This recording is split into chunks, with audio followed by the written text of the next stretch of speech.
Now, the other word in our title, of course, is the word mathematics, and you may already think you know what this means. A lot of people think they know what math is, especially because math is a subject that they grew up studying.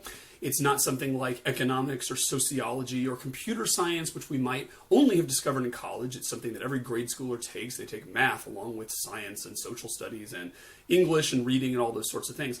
And if you ask the average person what they think math is, they may come up with different adjectives to describe it, some of which may be more positive than others, but central to what most people are going to give you the answer is, I think, the concept of number. They're going to say, well, isn't math really about numbers? Reading was about words, and science was about experiments, right? Math is about numbers. And that's because when you first take math in first, second grade, third grade, etc., you learn how to count, and then you learn how to add, and then you learn how to subtract and multiply, and eventually you learn about fractions and decimals and percentages, and all those things have to do with numbers. Then eventually you get to algebra, and you're dealing with letters like X and Y, but you still have the idea that underlying that X and Y really are just ways of standing for more numbers, right? And so a lot of people get the idea that math is really about numbers. So let me kind of throw you for a loop here and tell you my definition of math actually doesn't contain the word number in it. My definition of math is the following. What I would say is that math is the study of abstract conceptual objects with properties and the formal implications of those properties. Okay? So that's kind of a mouthful, but let me explain and kind of unpack what I mean by that. In math, we may be studying numbers, but we may not. The key thing that makes math distinctive as opposed to other forms of study is not that it deals with numbers, but because it deals with precision, it deals with some kind of mathematical object, could be a number or could be many of the things we're going to talk about this semester. Could be talking about a set, could be talking about a relation, could be talking about a probability distribution function, could be talking about a binary search tree, could be talking about a directed graph. There's all kinds of structures and objects that we're going to talk about this semester that really qualify as mathematical objects. Those objects all have formal properties which can be reasoned about. Now let me talk a little bit about the word formal. It's a word that comes up a lot, and when I first think of formal, I think of prom and wearing a formal, tuxedo, or, my prom date wore her formal dress, right? And they call that a formal. Some people, when they think of formal, they think of something as very refined or careful. I'm going to be very formal in my writing, which means I'm going to use very, dignified words and sort of conservative words, maybe technically sounding words, and that's going to be my formal writing. So the idea of form goes back really, and this is fundamental to ancient Greek philosophy. And you look at the ancient Greek philosophers, and they really distinguished between two things, which they called form and matter. And in a lot of ways, you can view the universe as being composed of these two different things. And let me explain what I mean by that. Think about a canonical example would be a chair. So think about you're sitting down at a chair, ordinary wooden chair, and you examine that chair. So there's two different aspects of that chair, the ancient Greek philosophers would say. One is that it has a certain matter. And the matter means what material or substance is it made out of, right? So if you go up to that chair and you knock on it and you kind of feel it and run your hands over it and lift it and stuff, you'll realize that the matter of that chair perhaps is made of wood. That is actually the material that comprises the chair. That is what ultimately it is composed of. It is the matter, which is wood. However, what mankind has done in this particular case is imposed a form on this matter and said, this thing was just a hunk of wood that came out of a tree that grew out of the ground. But what we decided was we wanted a chair for some purpose so that we could sit in it. And so what we did was we carved and nailed together and cut and this, that, and the other. And we're able to come up with that same wood, but put into the form of a chair. And really what the ancient Greeks would say is that form is something separate from the matter that can be reasoned about differently than the matter and can be considered differently. In fact, someone might say, I like this chair, but it's a little, maybe it's a little short or something. I'm going to build myself a different chair, and this time I'm going to build it out of stone, or I'm going to build it out of metal, or nowadays we might build it out of plastic or fiberglass, right? So what we're doing is we're taking the same form, but building it out of different matter. And so the idea is that form and matter can in some sense vary independently of each other. We might say that I have a chair that's made out of wood, I have a chair that's made out of metal. Same form, two different matters. Or we might say, I have a wooden chair, but then I'm going to break it apart and put the pieces back together and make a picture frame out of it, or make a table out of it, or something else out of it. I'm going to make a different form with the same matter. Okay, so form and matter, those two concepts go together. Now, when we talk about things that are formal, really that's what we're talking about, is the form of the thing rather than the matter.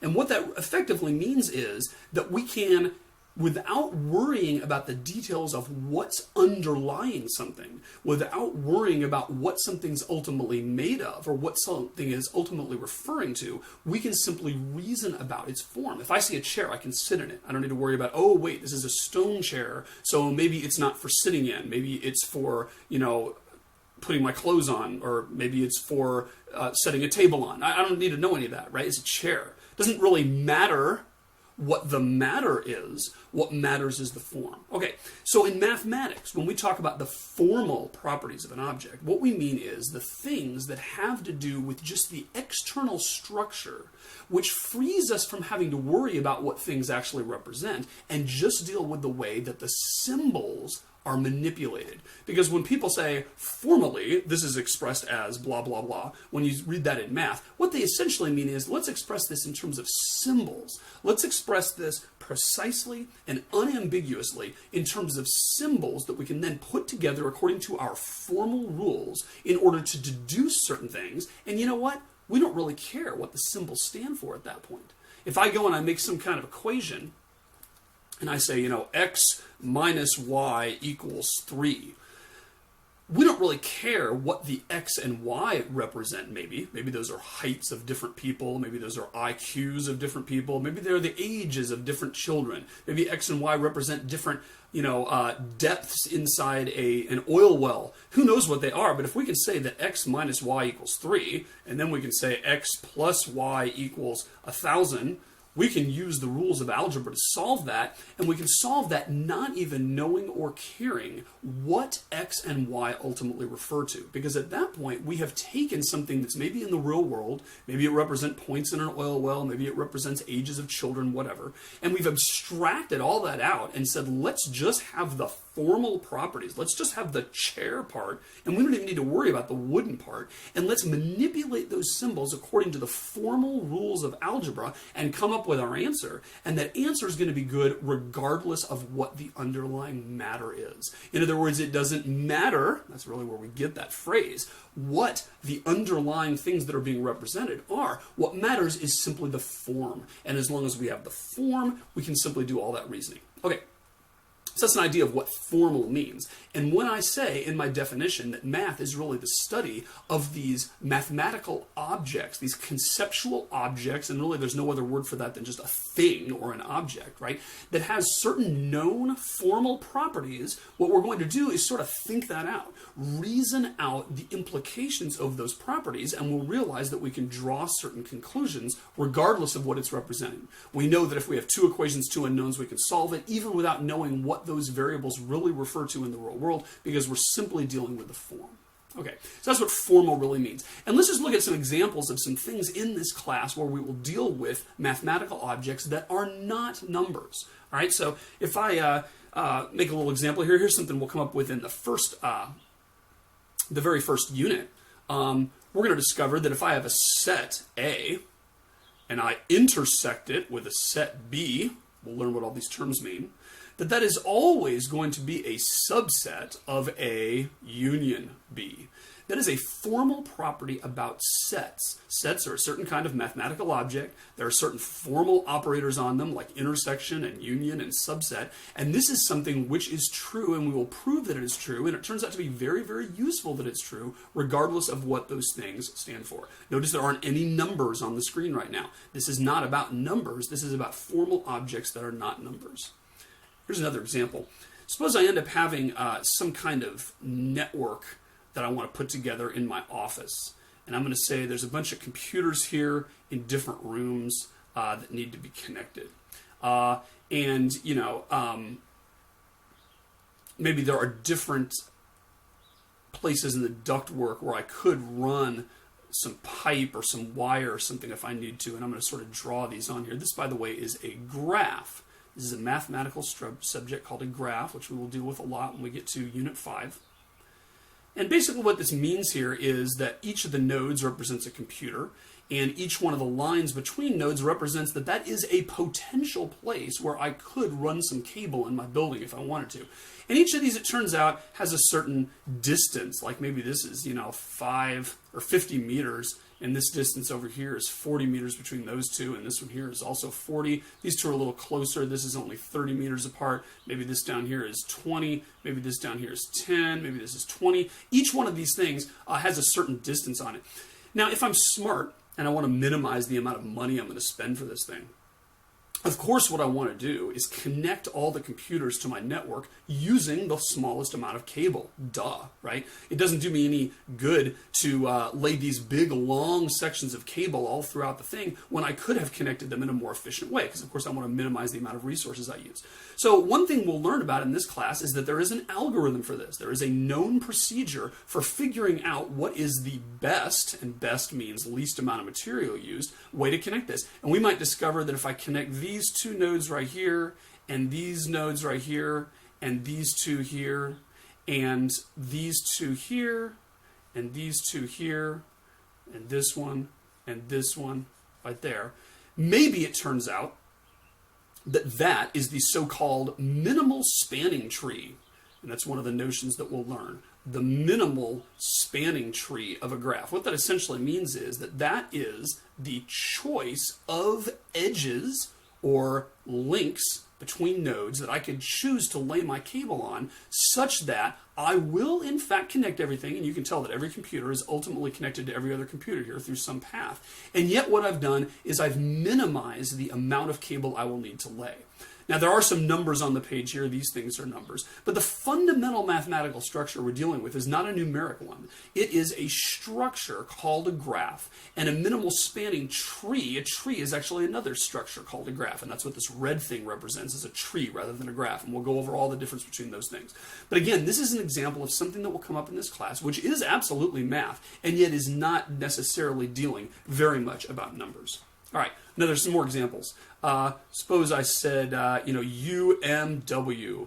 That's the name of our school, right? University of Mary Washington. And fun fact, when they first came up with that name, when they changed us from a college to a university some decade ago, they were originally going to call it Mary Washington University instead of the University of Mary Washington, and there was a big debate about that, and they finally came up with UMW as our true name. Now, these, of course, are different sequences of the same letters. Both of them have a U, M, and a W. They're just in a different order. So one thing we might ask is, well, what are all the different ways to make those letters in different orders? Because we might be able to have, M, U, W. That would be the Mary University of Washington. We could have the U, W, M. That would be the University of Washington Mary. Are there others? And if so, what are those others? This is a way of talking about the permutations of a particular sequence of letters. And that is something that, again, does not have a lot to do with numbers, although there is a formal equation for the number of different permutations you can have. In this case, it's 6, and I'll leave it as an exercise for the viewer to figure out what the other two are that are not present on this screen. But there are times when we will say, it's important to know how many different permutations there are. It may be important to delineate or be able to enumerate the different permutations. And that, again, is something we'll talk about in this class that doesn't have to do with numbers, but does have to do with math.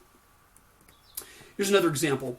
We will learn in terms of logic that if a statement X is true, and if the statement X implies Y is true, so we know that some statement up here is the case, and we know that it's true that if that is the case, then some other statement is also the case, then it turns out we can deduce from this that Y is the case.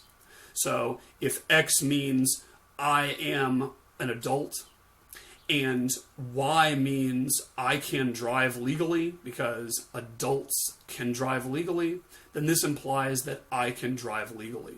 Now notice what we're doing here. We said that X being true and X implies Y being true makes us know and allows us to safely conclude that Y is true, regardless of whether this has to do with people driving or people of different ages or anything else.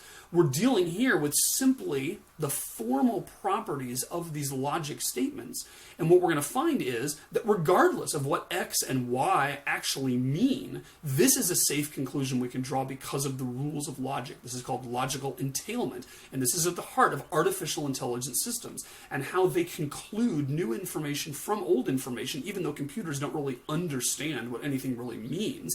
They don't really know about the matter. They simply know about the form. And so being able to conclude this and learning the rules for making these kinds of operations and conclusions is something important in this class that, again, is math, but is not numbers.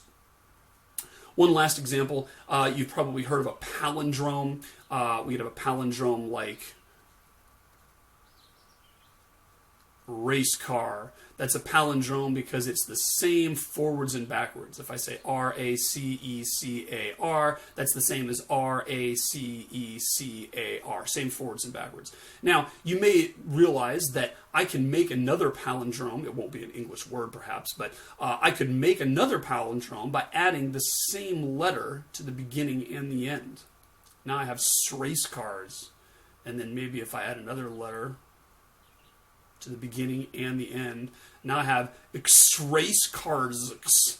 And now if I add another letter to the beginning and the end, I have race cars, etc., etc. So it appears to be the case that if I always add the same letter to the beginning and the end, I will always end up with a valid palindrome. Now, one question we might ask is, can you get all palindromes this way? Is it in fact possible that no matter what palindrome I could think of, it is possible to build up that way? And that's something which we don't necessarily know until we prove it. We're going to prove it using the laws of logic and the laws of mathematical induction, which is one of the things we'll cover in our very last episode. But that is another example of something which may or may not be true formally. And the only way we know it is to prove it. That is very much in the realm of mathematics, formal manipulation of mathematical objects that have properties. A palindrome certainly qualifies as that. It is an object that has certain properties. It's the same forwards and backwards. And we're going to be able to reason about in this class.